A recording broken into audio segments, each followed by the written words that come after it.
নমস্কার। ঠাকুরমা স্বামীজি গুরুদেবের শ্রীচরণে প্রণাম জানাই। সঞ্জীব চট্টোপাধ্যায়ের লেখা থেকে সংসার অরণ্যে ঠাকুর আমি একলা পথিক। কেউ নেই আমার, অর্থ সামর্থ্য লোকবল। আপনি আমার মধুসূদন দাদা ঠাকুর। বালকের বিশ্বাসে ডাকি আমি ঠাকুর ঠাকুর বলে। বিশ্বাসের সুতোয় অবিশ্বাসের সামান্যতম ফেসটি যখন ভক্তি লালায় মসৃণ হয়ে যাবে, তখনই তো তা শ্রীরামকৃষ্ণের সূচের ছিদ্রে অনায়াসে প্রবিষ্ট হবে। ঠাকুর তুমি কৃপা করে আমাদের চেতনার উন্মেষ ঘটাও ঠাকুর। আমাদের উপলব্ধি ঋদ্ধ করো, এই প্রার্থনা তোমার কাছে।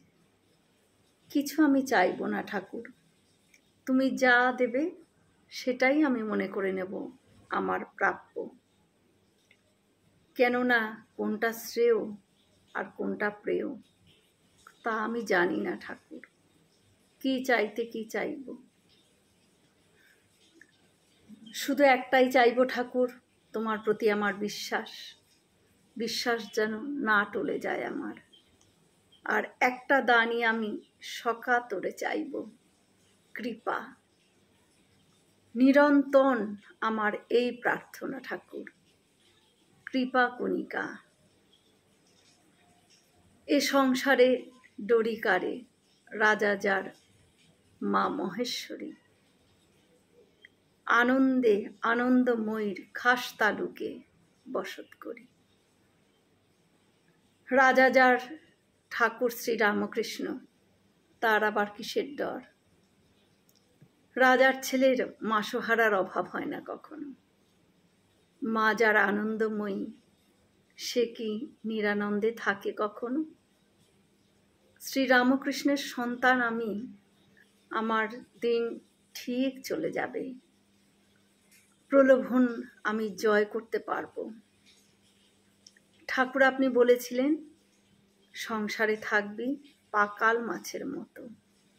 সেই পাকালের পিচ্ছিলতা আমি পাবো আপনার কৃপায়।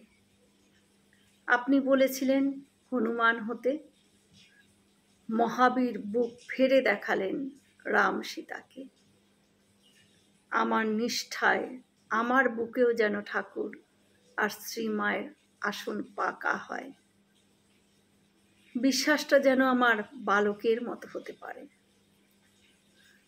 একটি ছোট ছেলে, সে পাঠশালায় যেতে ভয় পেত, কেননা সে বনের মধ্যে দিয়ে তাকে যেতে হতো। তখন তাকে তার মা বলেছিলেন যে দাদাকে ডাকবে। ছোট্ট শিশুটি বলেছিল, কে দাদা মা আমার? তখন তার মা বলেছিলেন মধুসূদন দাদাকে ডাকবে। মধুসূদন দাদা তোমার সঙ্গে থাকবে। সেই থেকে বালকটি আর ভয় পেত না।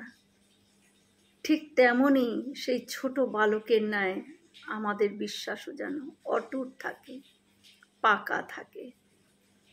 জয় শ্রী রামকৃষ্ণ। আমরা সকলে মিলে একসাথে বলি, জয় মহামায় কি জয়, জয় ভগবান শ্রী শ্রী রামকৃষ্ণ দেব কি জয়, জয় স্বামীজি মহারাজ জি কি জয়। হয়তো অনেক ভুল ত্রুটি হলো, ঠাকুর যেন আমায় ক্ষমা করে দেন। সকলে সুস্থ থাকবেন, আনন্দে থাকবেন। ঠাকুর মায়ের কৃপা দৃষ্টি সকলের উপর বর্ষিত হোক। শুভরাত্রি।